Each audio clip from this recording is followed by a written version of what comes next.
é que voltando alguns minutos atrás da nossa conversa, você participa da primeira eleição, que a eleição era temos que tirar o Eurico. Juntou-se a oposição inteira, que aquela eleição era o Eurico ou tirar o Eurico. A pessoa até brinca que não tinha muito projeto. O projeto era tirar o Eurico. Depois que entrar, vamos ver que bicho que vai dar. E o Eurico dizia que o projeto sou eu. Então era meio que... o Eurico era o centro do universo naquele momento. Aí era uma posição, inevitavelmente, de confronto, né, extremo. Porque eu sou eu ou não. Aí você não tem o debate. E em cima disso, eu queria te perguntar... Eu escutei muito ao longo da minha vida, o dia que o Eurico Miranda não estiver entre nós, acabou. O clube vai ser tranquilo, vai se pacificar, o problema é o Eurico. E se você pegar as últimas eleições, ele já falecido, deve ter uns 5 anos, mais ou menos, que o Eurico faleceu, ou quase isso. A última eleição foi uma das piores, só não foi tão ruim, talvez, quanto a anterior, porque ainda era eleição indireta, né? E a vontade do sócio não foi respeitada. Mas, de novo, justiça, 2 eleições, enfim, aquele cabaré todo lá, desculpa o termo, vocês ouviram, eu queria te perguntar. Primeiro, por que você acha que esse clima no Vasco ele é tão conturbado, o Eurico tem peso nisso ou não? E já que eu o citei, e você é um vascaíno de 52 anos, o Fui Clear teve aqui, ele tem um termo que eu acho que ele foi muito feliz.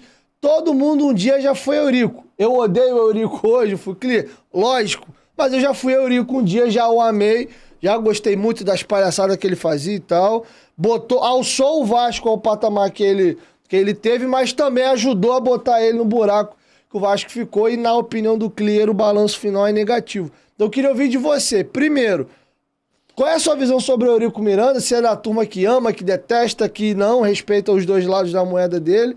E ele era realmente essa figura tão importante para esse clima tóxico, porque ele já morreu e o negócio tá igual ou pior. Com relação ao Eurico, cara, assim, eu falo muito da questão do meu avô, e um dos encantamentos que eu tive do Vasco era pelas histórias do meu avô. Meu avô tinha um primo que já era eu e meu avô, ainda tinha um primo dele que era 15 anos, sei lá, mais velho que ele contava a história do príncipe Danilo. Ele era um português que era difícil de entender o que ele falava, mas eu gostava de ficar ouvindo a história dele. Então, quando entrei na política do Vasco, eu não tive oportunidade, eu não participei de uma reunião que o Eurico tivesse. Infelizmente, gostaria de ter. Hoje eu fico vendo as pessoas contando a história do Eurico. Cara, eu gostaria muito de ter tido alguma oportunidade de participar, mesmo que o pau cantasse pro meu lado, mas eu acho que são as histórias na vida que te fazem, às vezes, as dificuldades certamente te fazem crescer mais, né?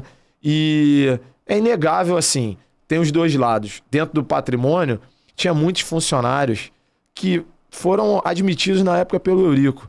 Eu nunca os discriminei por causa disso, porque eu vejo lá são pessoas boas, pessoas honestas, pessoas que têm uma paixão louca pelo Vasco.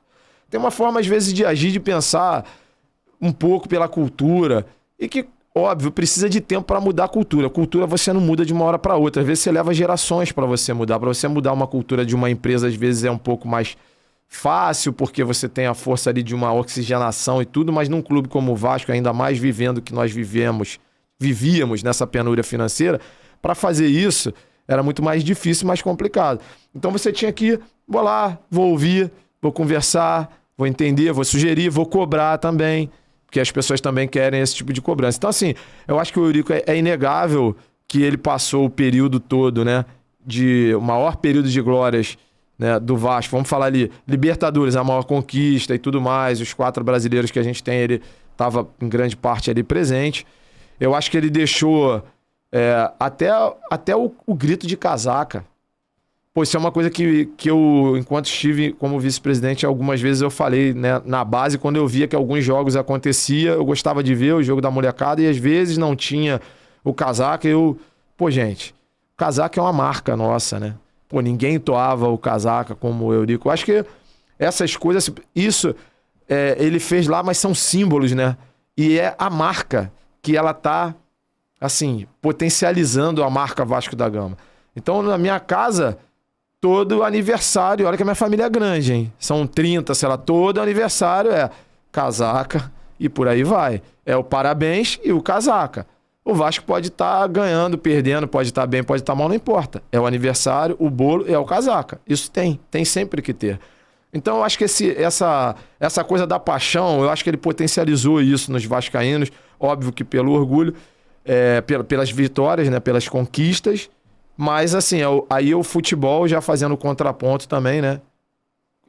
Eu acho que o futebol também, quando não vai bem, e ali, obviamente, que essa hegemonia do Eurico Miranda, ela acabou, né, começou a ser questionada quando o futebol começou a ter, né, o seu declínio, e aí a gente entra numa outra fase.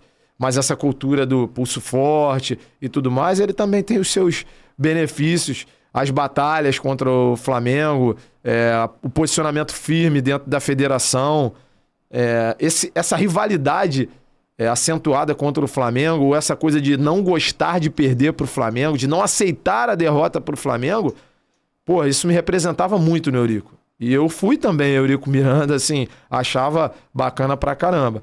Mas depois eu via também que tinham erros, né? Fazer do Vasco, de repente, uma extensão familiar, fazer sucessores é bom, mas não necessariamente fazer sucessão como um rei faz com seu príncipe, né? Acho que tem outras formas de você promover esse movimento. Então, eu acho que Mas eu vejo, assim, dos dois lados. Eu acho que ele também deixou num legado de valor. A própria questão do patrimônio, né? Assim, que eu via lá, as pessoas falavam, pô, na época do Dr. Eurico você não ficava assim, isso aqui tá largado há muito tempo, não sei o que, não sei o que lá. Não sei nem se é verdade, se é mentira, eu tô falando, mas é o que ele construiu como marca. Então, isso é uma coisa que me impressiona. E eu, assim, eu não bato de frente, eu não discrimino ninguém porque é euriquista, nada disso, eu respeito pra caramba. Eu prefiro ficar com o lado bom de cada uma das pessoas. Eu acho que o Eurico deixou o lado bom dele para aquilo que ele representou naquele momento e, assim, outros tantos. Bom, galera, para tudo e presta bastante atenção aqui. Vocês sabiam que 45% dos homens têm dificuldade de satisfazer suas parceiras naquela hora H? Mas não fica chateado não, porque eu tenho uma solução para você. O Honey Caps é um produto 100% natural e aprovado pela Anvisa que vai te ajudar a recuperar a sua virilidade naquele momento tão importante da vida adulta, tá?